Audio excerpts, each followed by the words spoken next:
Hello everybody, good to see you again. Welcome back to my channel.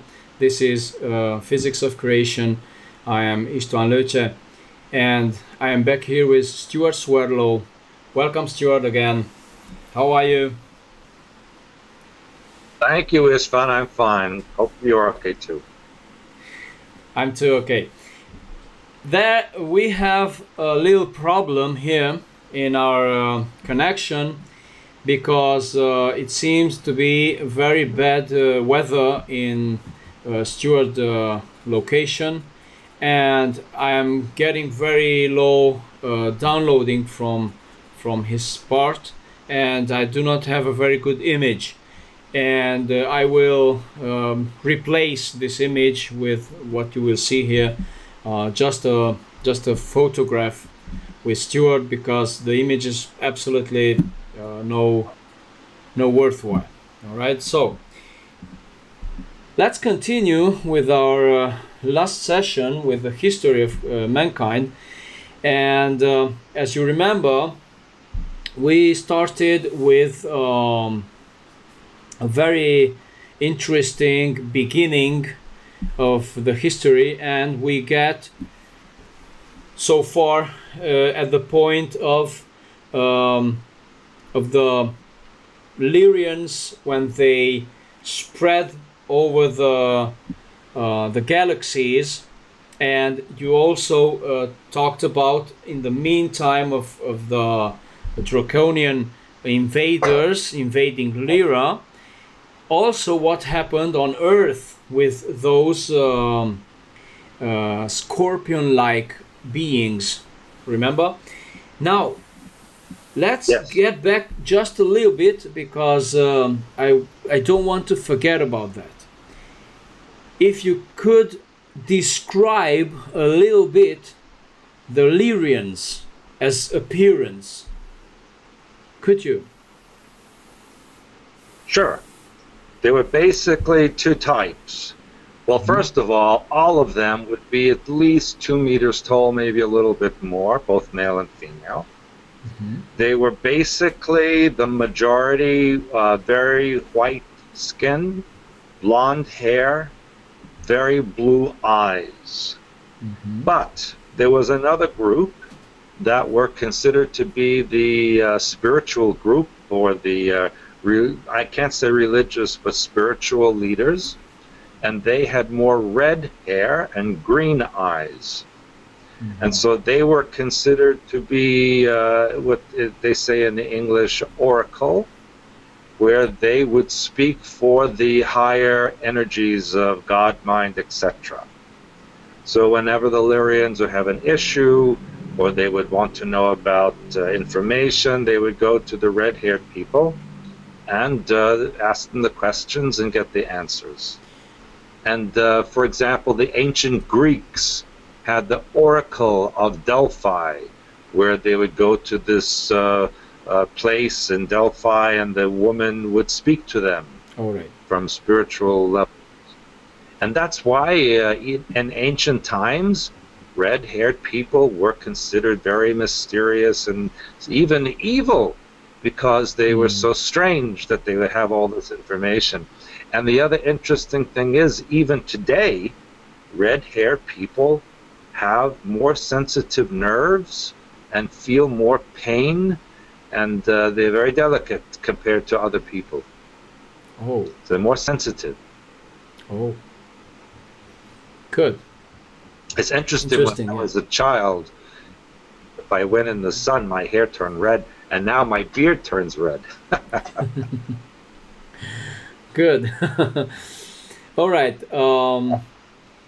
That's interesting, really. And as you mentioned, but just in a few words, that these people, because of the invasion, because of the war, spread. I mean, the survivors actually spread over the galaxy. And you said that these people actually became later different races, maybe? Could you expand a little bit on that? Yes, yes. So, for example, many of them spread to different star systems, and for example, the ones that came to Pleiades. Pleiades star system is even younger than our own star system, so no life developed there. So they colonized there, and they became those group. Another group went to Aldebaran system and became those beings, the very technical and the scientific beings. Other groups went to Tau Ceti and to Eridanus, Epsilon Eridanus, many places. And they had to adapt to the environment of their new home world. So, for example, the beings who went to Tau Ceti, for example, more dense energy, so they became a bit shorter, a little more dense bone density. The beings who went to other systems became lighter. And this, of course, happened over many millions of years. It didn't happen right away.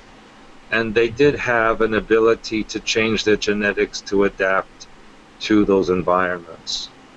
And so we see this even happening on Earth. So, for example, people who live in hot, sunny countries, they have darker skin and darker hair, and people who live in the north have a lighter hair because they adapt to the environment. Exactly. Now, you share kind of map, let's say like that. I would like to, I found it on the internet, if I can show it to the people, so I would like to share it inclusive with you, and just for a bit, if you are able to comment a little bit on that map. All right, give me just a few seconds. Excuse me? It's a complicated map with many arrows and many lines. Just to give me a little bit. Difficult. People need to study it for a bit of time. Yeah. Here it is, and I share with you my screen. Okay, yeah. This right. You can say is the flow chart of the colonization. All right. Good. Now, what can we understand here? Well, you can see how some of these survivors went to different star systems, and this is actually a very limited map, because there's over 100 different colonizations that could not fit in one picture, you know? Yeah. But let's say the most, not the most important, but the largest colonies that were sent out. So you can see Lyrae and the attack from Draco, the war, and then it spread to the different areas. And then what isn't really known is that even the survivors among themselves, they had civil war.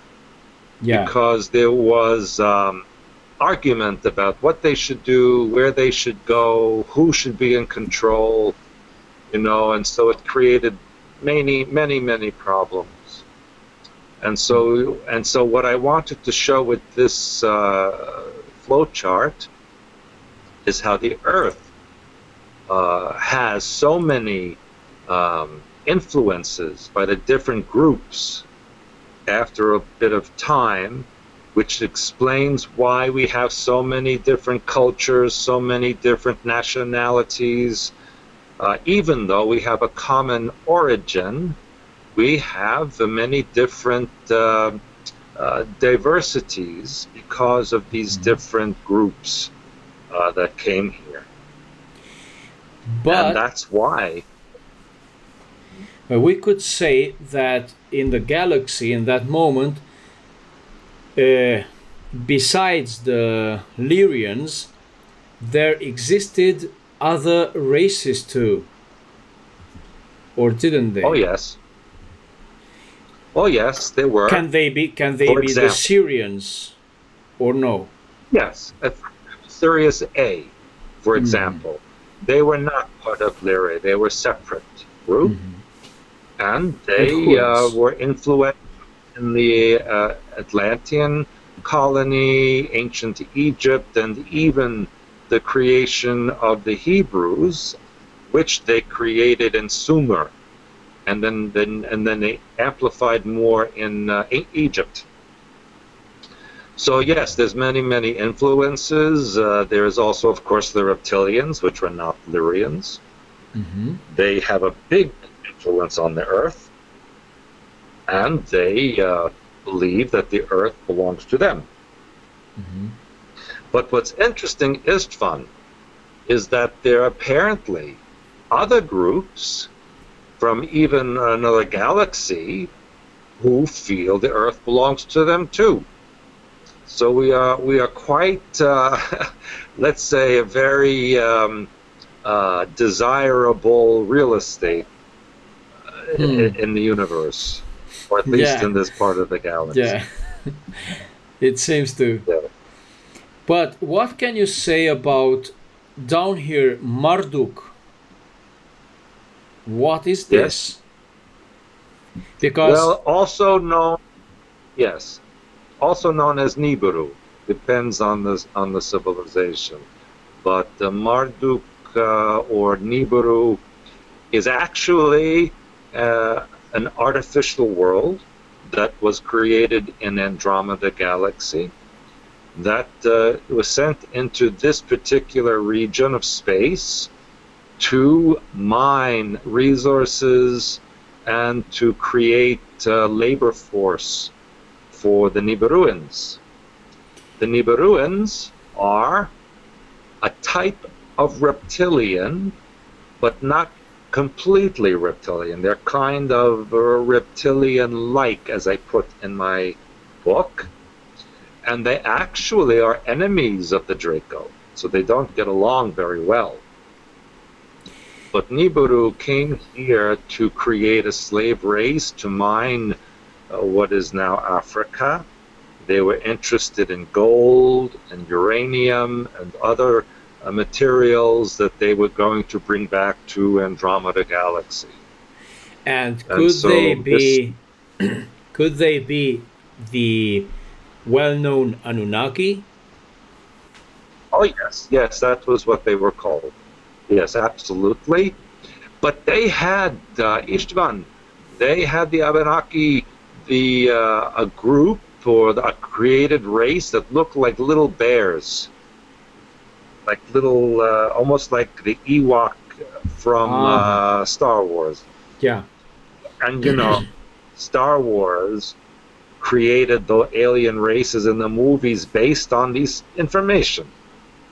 You know, and so yes, these were the, let's say, the little armies that the Nibiruans used whenever they came to a planet. All right. So you say that the Sumerian tablets actually is more accurate than that, because Sumerian tablets are talking about the coming of the Anunnaki, and actually Arvisuras also are talking about the arriving of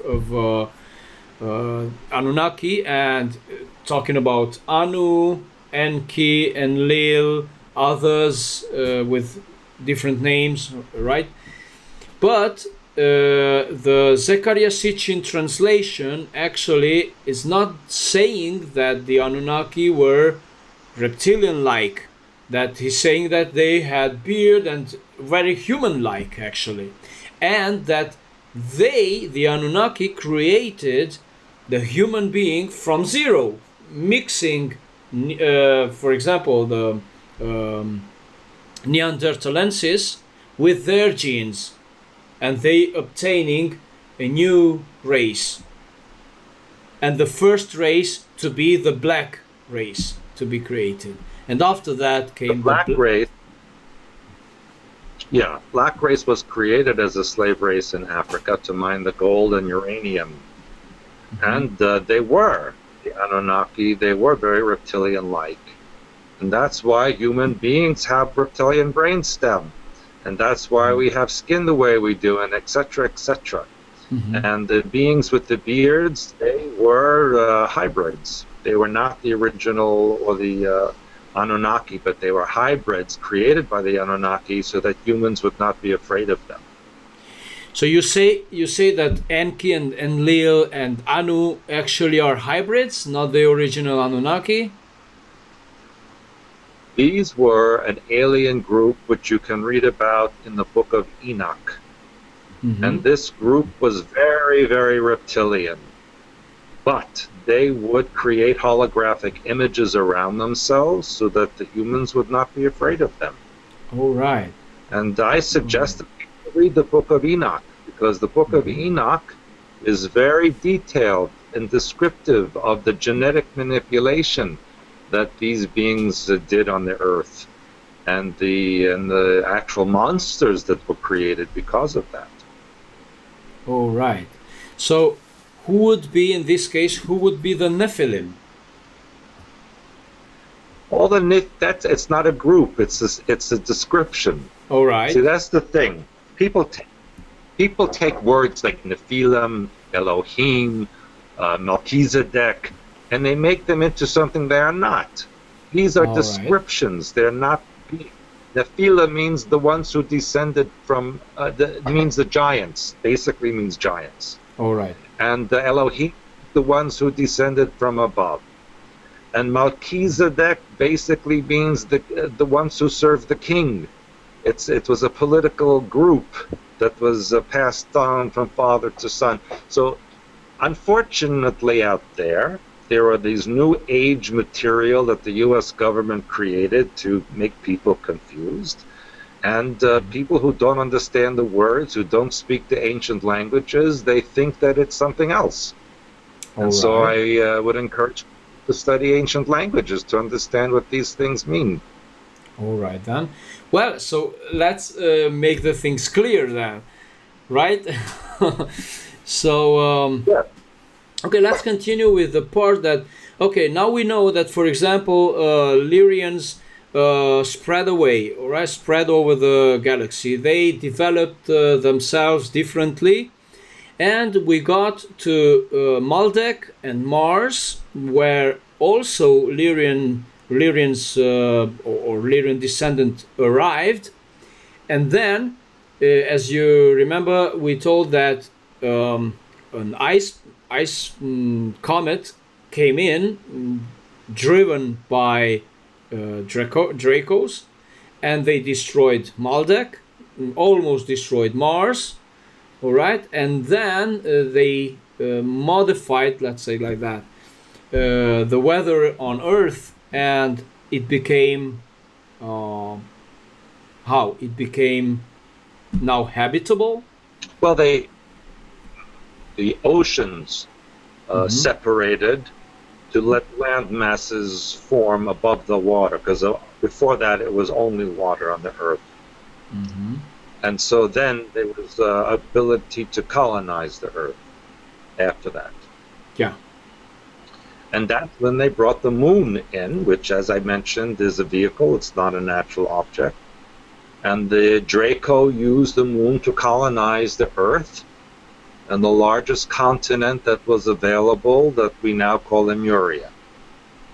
And they brought their technology, they brought their genetics, they brought everything in their culture to set up a civilization on the earth in Lemuria.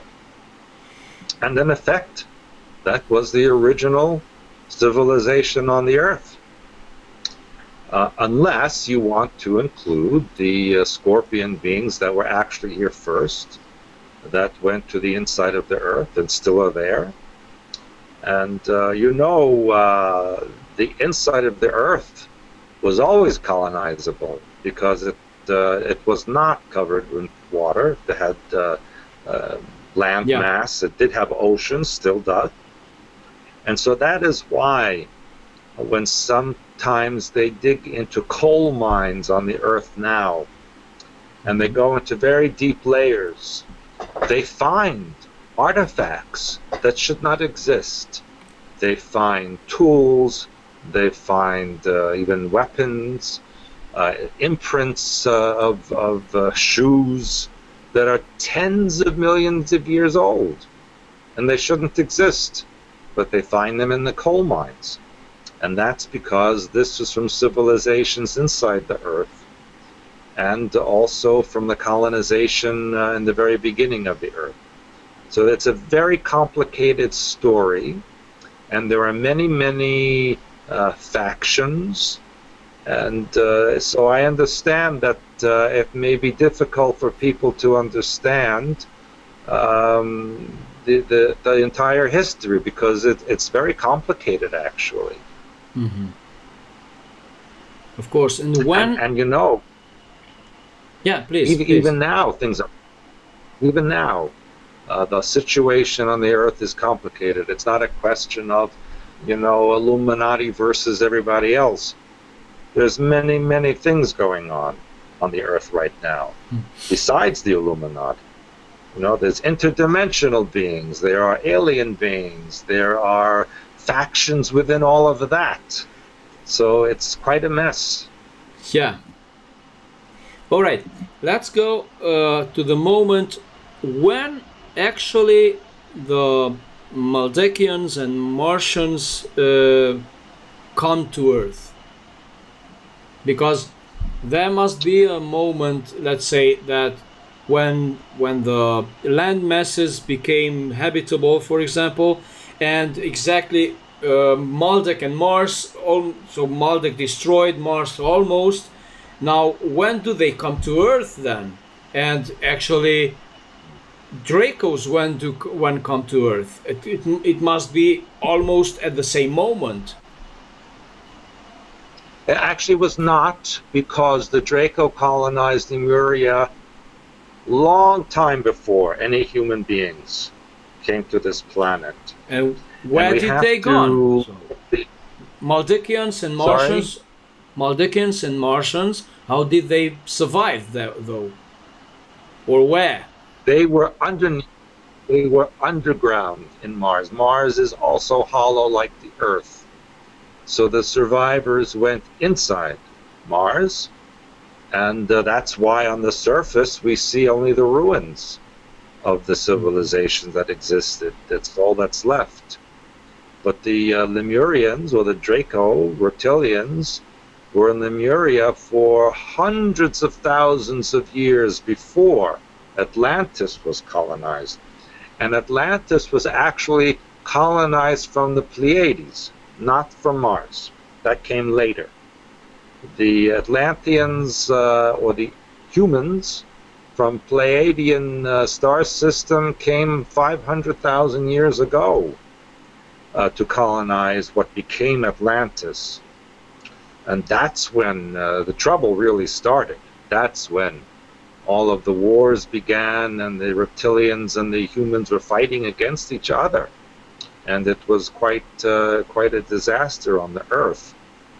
Mm-hmm. And it wasn't until after Lemuria was destroyed, maybe 250,000 years ago, and then Atlantis survived until 10,500 BC, and that's when things got even more complicated, because that is when other groups decided that they would come now, and they would try to create different races on the Earth. Okay, just a second. Let's see a little bit. Many people say that Lemuria is not the same with Mu. And where was located Lemuria, as you say? It was in what is now the Pacific Ocean. If you look at the Pacific Rim, the tectonic plates that make up the Pacific Rim, everything within that territory was Lemuria. It was a very large continent. Well, Mu you see, is just a... Yeah, Mu is just a different term given to Lemuria. And mu, the word mu is in Lemuria. It's in there. Mm-hmm. So again, it depends on the culture, on the civilization. The Asian people refer to it as mu. Right. Others refer to it as Lemuria. Let's stop here for the moment, and we will do some research together, I suggest, and let's try to figure it out more in more details if we can, to make comparisons. All right. Now, we will continue in the next session though, and I only want to thank you for everybody to listen, and to if you want comment, please, and see you next time. And thank you, Stewart, again to be here and to share your knowledge.